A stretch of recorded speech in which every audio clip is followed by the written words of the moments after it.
Hello everyone! Kumusta po kayo? Ito muli ang Abatin Agribase para sa inyong mga agricultural needs at para sa inyong mga inquiries. Please don't forget to like and subscribe our YouTube channel at pwede nyo kaming mahanap sa aming Facebook page na Abatin Agribase.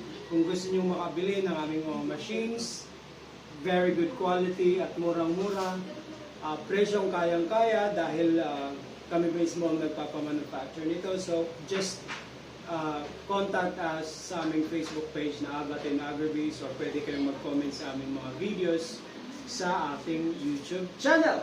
So ngayon mga ka-agri, ang ating i-feature ang ating combined rice mill machine. Mag-unboxing tayo.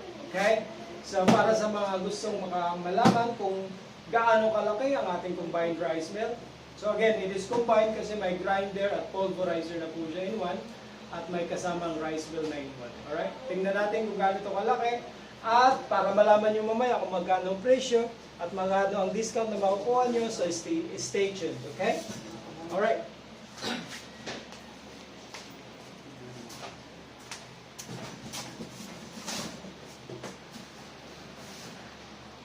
Go.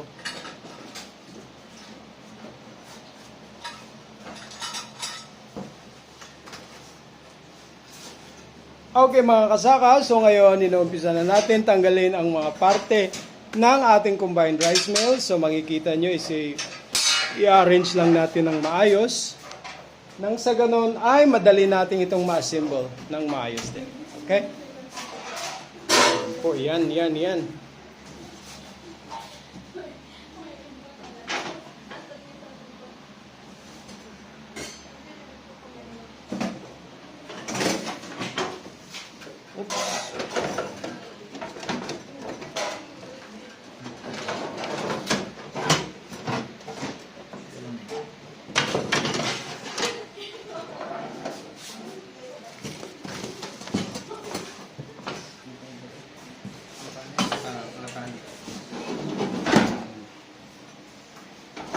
So kung bibili po kayo ng aming combined rice mill, ganito po ang ma-receive ninyo. So ito po yung pinaka-base natin. So itong solidong bakal po ito. Kahit yung mga parts po niyan, kasaka, kaagri, ay mga solidong bakal. Oops. Tulad nito po, makapal po ang bakal nito. Kaya siguradong quality wise, ito makapal din to. Makapal ang bakal. Ito din, makakapal siya. Kahit itong imbudo, ang kapal din. O, ayan na, tinanggal na natin kasaka. Ayan.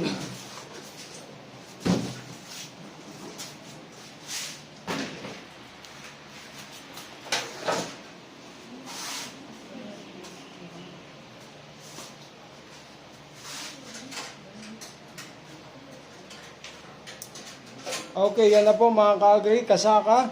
Tanggalin lang po natin ang tie wire. Tapos, balik rin natin yung ating base para ma-set up na po natin yan ng maayos.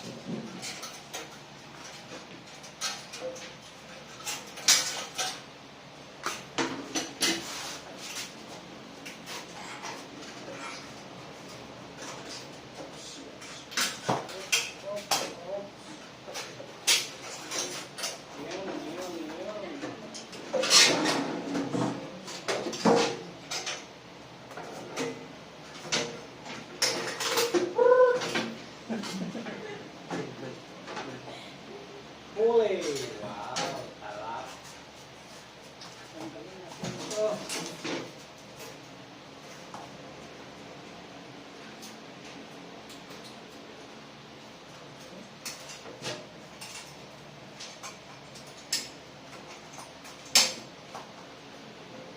Okay.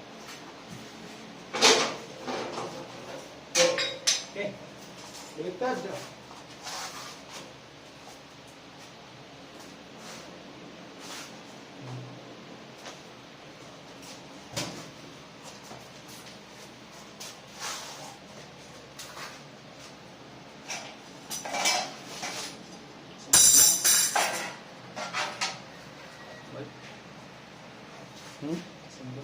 Yeah. Okay, ngayon mga ka-agri, simbolan natin ng isa-isa.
Sige, dapat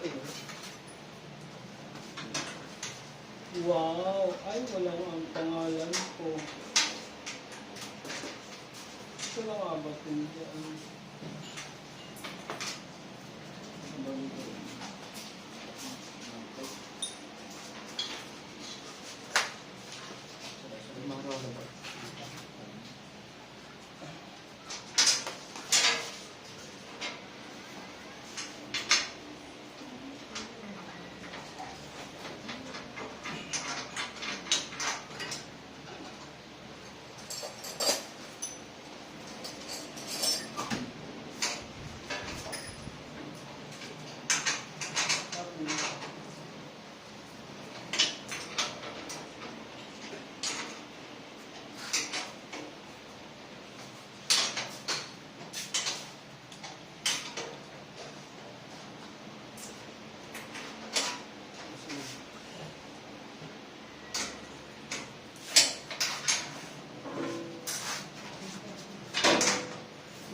Sunod. Lahat na. May dahil pa. Sunodin mo nila. Sunod pa.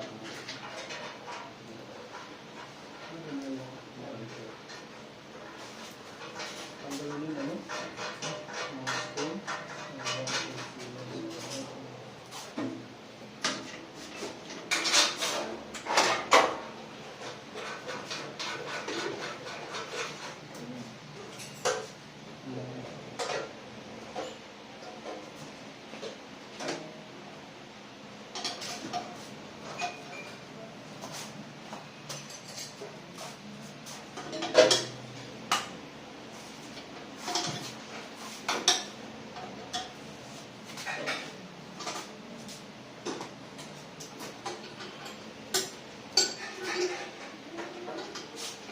tinatanggal mo ito.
Ang liit.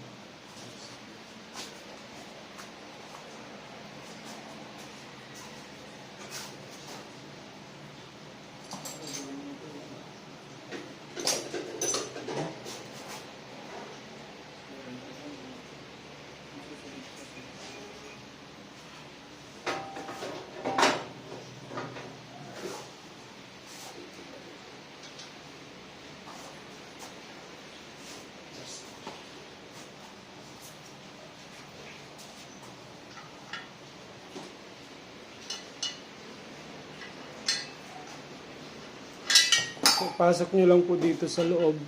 Ang pagpasok niya sa loob. Tapos i-lock gaya yung bibita niya.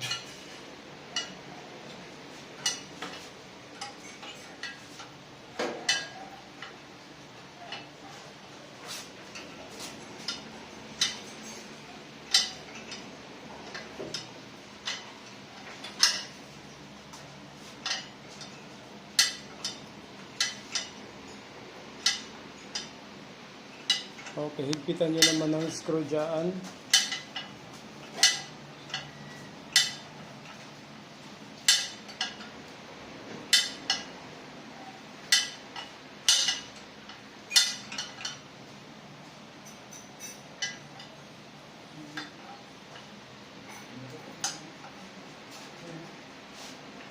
Ito na yan. Ito na. Tapos ipapatong natin yan dito sa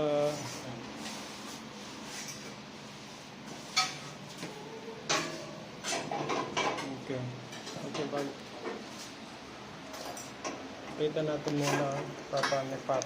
Ayan. So ikabot natin doon. Kita nyo yung butas na yan. Diyan lalabas kasi yung darak at tipa. Ayan, okay.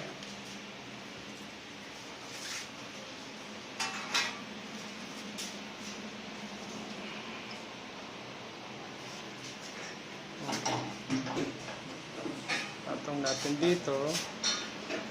Tapos, ikakabit naman natin yung tube na yan. Yan, lalagyan ng yan, nakakabit na no. Ganyan. Bali ganyan na siya. Kita ba? Okay. Ganyan. Okay, yan na po ang loob.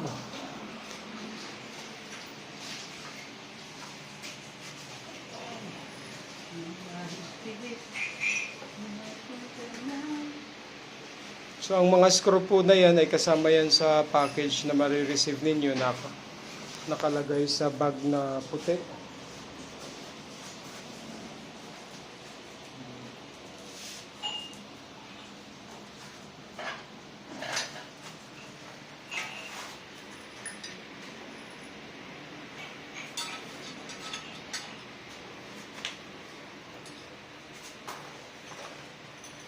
Ngayon kailangan po natin i-lock ang mga ilagay ang mga bolts. Diyan. Tapos dito.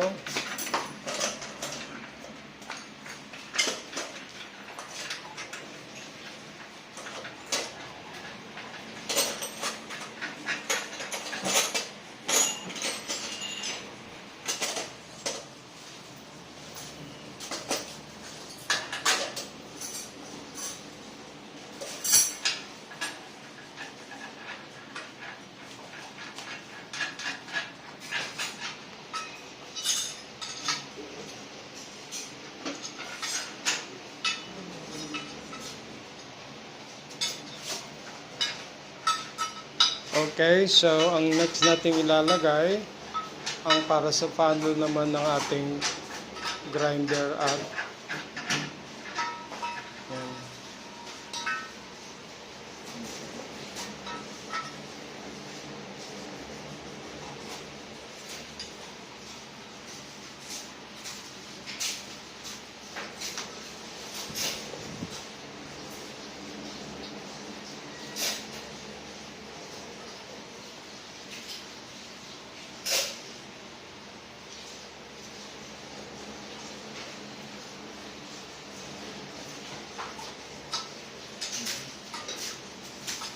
Tapos ilalagay natin yan dyan.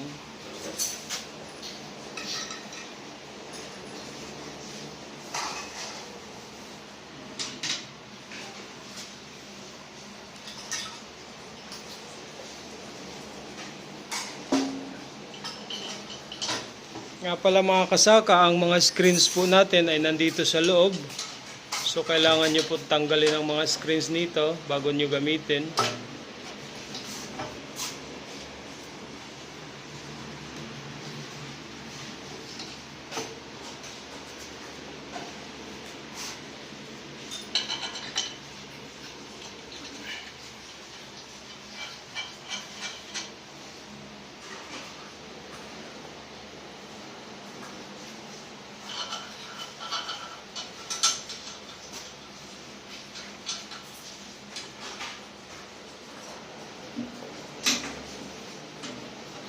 Yan, ganyan na siya. Tapos ikakabit natin ang kanyang panel.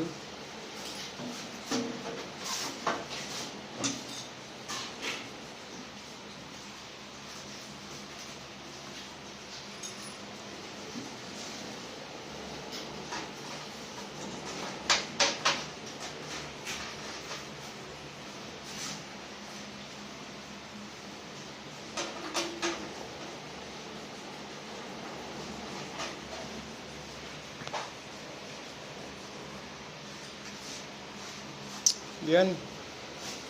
Yung ayun.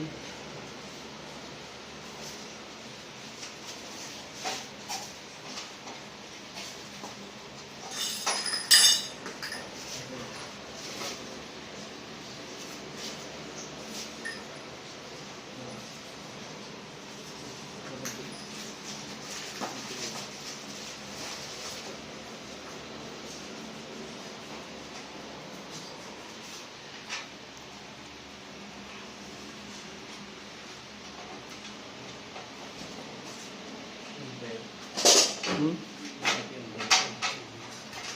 sila nagkakamali. Hindi sila nagkakamali.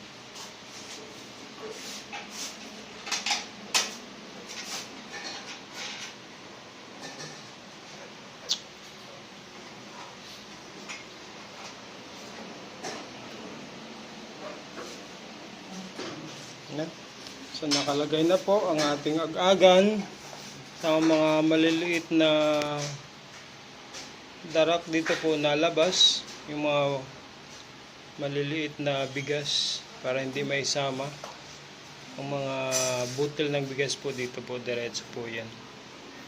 Tapos sa paglagay naman ng belt, 3 belt po ang kasama dyan. Yung unang belt maliit, yan po ikakabit natin dyan.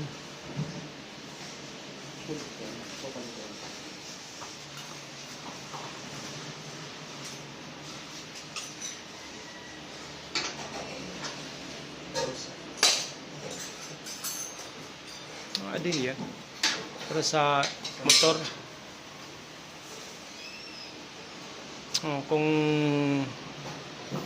maano po, pwede po ito i-adjust pataas. Ito siya. Taas. Yan.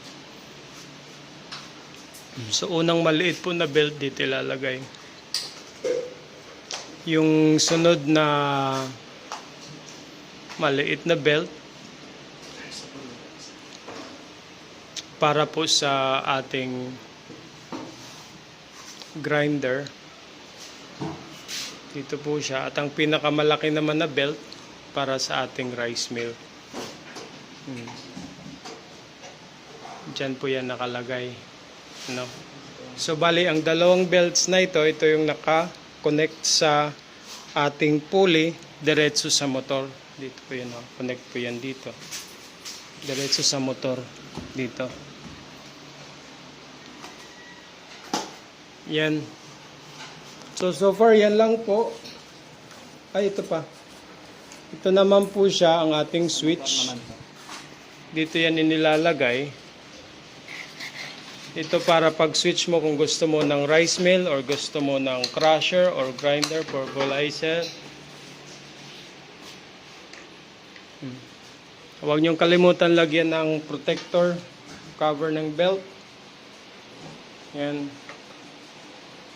Tapos ilagay ang funnel. Dalawang funnel po yan ang kasama. Ganyan. Yun po. So again mga kasakay, ito po ay para dito. Dito ilalagay ito sa loob. Baligan yan sa loob yan.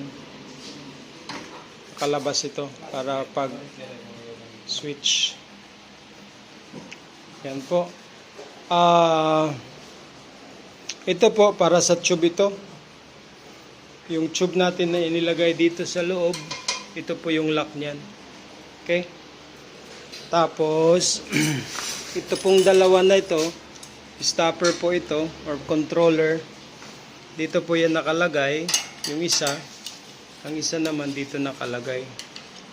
So, kung gusto nyo po, ganyan po yan. Sa loob. Bali, nakaganon po yan. Yan, ganyan po yan. Kung halimbawa gusto nyong pahinaan ng flow ng palay, ay kontrolin nyo po dito. Same thing dito po. Gusto nyo pong pahinaan ng flow ng palay, dito po yan. Okay? Alright. At ito naman pong malalaking screw, ang mahahabang screw, para po ito sa screen ng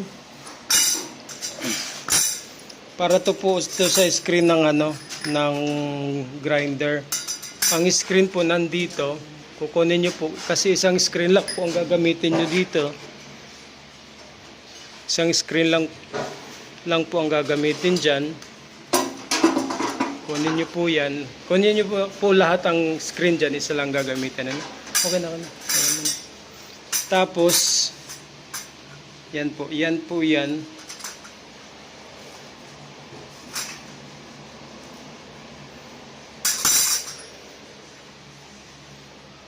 Ganyan po siya. Tapos, ikakabit nyo ito.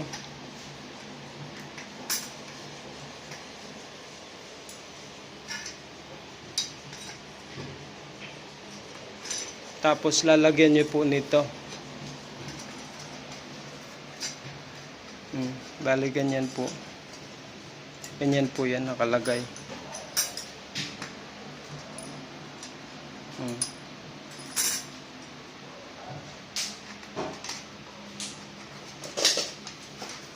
Ganyan po yan nakalagay. Okay.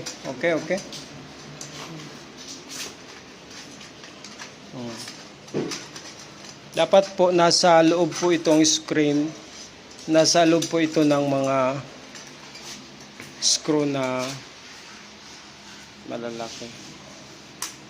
Try natin muna para makita nyo. Huwag mo nang hipitan. Okay.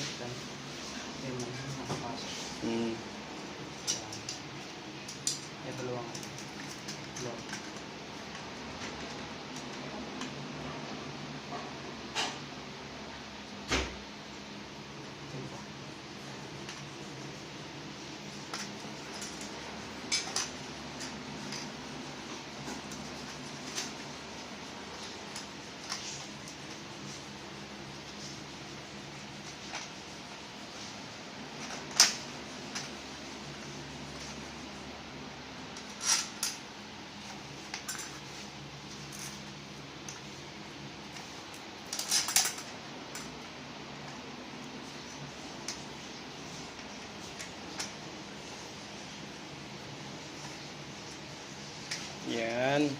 So bali ganyan na po yan. So ang laki po ng screen, depende yan sa kung gaano ka-fineness ang gusto nyong gamitin.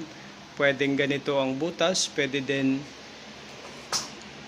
yung gamitan ng maliliit ang butas. Ganyan po ang butas. Tapos dito, pinapasok lang po ito dito. Ganyan lang po. Ganyan lang po yan siya. Tapos isara nyo na, then sara nyo na, then pwede nyo nang gamitin. Yan. So take note kasi kung gusto nyo ng screen nito, ay may supply po tayo nito. Marami po tayong supply niyan. Kung gusto nyo makabili sa amin, murang-mura po yan. Kaya message nyo lang kami. Yan.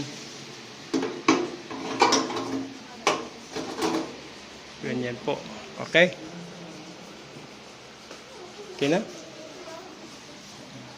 Okay, ganyan na po kasaka ang ating combined rice mill with grinder and pulverizer. Again, marireceive nyo po, may kasama pong motor kayo niyan.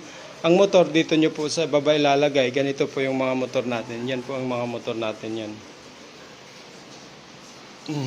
Lalagay nyo lang po sa baba. At kung may mga katanungan kayo, ay mag-message nyo lang kami. I-message nyo lang kami. Kung gusto nyo makabili nito, ito po ay 28,000 pesos lamang. Murang-mura na po.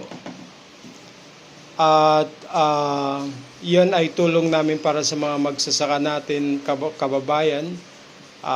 Alam ko na ito, this cost around 35 hanggang 40,000 pesos sa merkado. Pero sa amin po ay 28,000 pesos lamang po yan. Okay? Paano mag-order? I-message nyo kami sa aming Facebook page na Abat and Agribees. At i-comment sa baba kung may mga inquiries at katanungan kayo. Okay? Salamat po mga ka-agri at antayin ko po ang order ninyo. Bye-bye!